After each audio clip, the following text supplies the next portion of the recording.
Good evening. You're watching the main news on HKIBC. I'm Edna. And I'm Isabel Wong. Here are tonight's top stories. Fire ravages the iconic Notre Dame Cathedral in Paris, sending shock waves across France. Locally, Carrie Lam vows to push ahead with extradition amendments and hopes lawmakers will speed up the process. And Beijing gives Hong Kong's film industry a major boost with some curbs lifted and incentives provided. France is in shock after the iconic Notre Dame Cathedral in Paris was ravaged by a huge fire, which sent the roof and spire crashing to the ground. But the main structure and two towers, as well as priceless relics housed inside, remained largely intact. The cause of the fire is being investigated as donors pledged hundreds of millions of dollars after French President Emmanuel Macron vowed to rebuild Notre Dame. Raymond Young reports. Less than half an hour after the fire started, just before 7 p.m. local time, thick smoke billowed from Notre Dame Cathedral. If the scenes weren't striking enough, try looking at it from the eastern face of the building. The fire, which reportedly broke out in the attic, quickly spread across the roof, constructed using a timber frame with lead sheets at the top sheltering the structure from the elements. This was the area destroyed by the fire. Sitting in the heart of Paris, the fire at Notre Dame could be seen from all corners of the French capital. Then, in a heartbreaking scene, the iconic spire toppled 15 minutes later. Onlookers watched on in disbelief.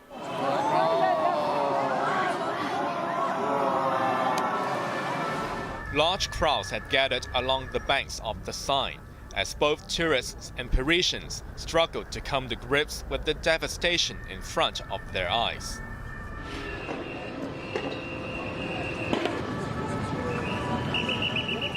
Hundreds of firefighters were deployed, but experts said the roof might have been deliberately sacrificed to focus on stopping the fire spreading to other parts of the cathedral. French President Emmanuel Macron, who was due to give a speech on national television in response to the long-running Yellow Vest protests, postponed the address and rushed to the scene. As night fell, the raging flames stood in stark contrast to the surrounding environment. Dozens of fire engines continued to douse the fire from all sides. The 12th century cathedral was in the midst of a 20-year renovation project, with scaffolding erected on the roof.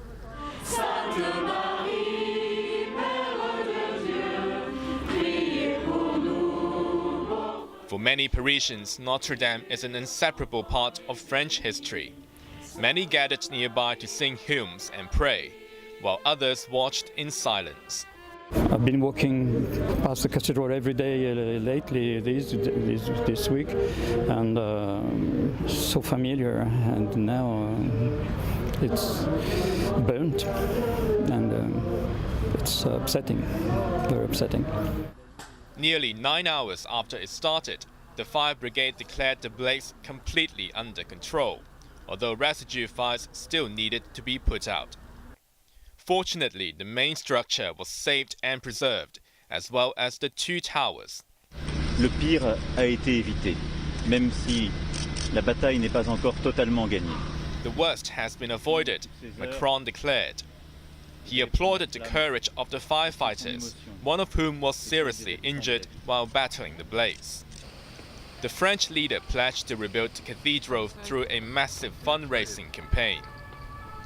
One of the finest examples of French Gothic architecture, Notre Dame has become the icon of the Paris skyline since construction began 850 years ago. It houses important artworks and relics, including the crown of thorns, believed to have been worn by Jesus before his crucifixion. Just as precious are stained glass rose windows, which date from the 13th century. The cathedral receives around 13 million visitors each year, bringing enormous economic benefits to the city. Raymond Yang, HKIBC. Here in Hong Kong, Chief Executive Carrie Lam says the government will press ahead and amend the extradition law even if it's too late to deal with a Taiwan murder case. There have been concerns that the proposed changes will result in people being sent across the border for past offences on the mainland. Time is running out to arrange the extradition of Hong Konger Chan Tong Kai, who is wanted in Taiwan, where he is alleged to have murdered his girlfriend. There is currently no agreement between the two jurisdictions. Chan pleaded guilty in a local court last week to money laundering and could walk free before the extradition law is passed.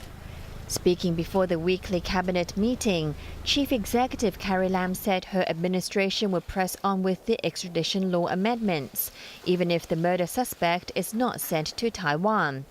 Lam said the amendments are needed to plug a loophole in the current ordinance.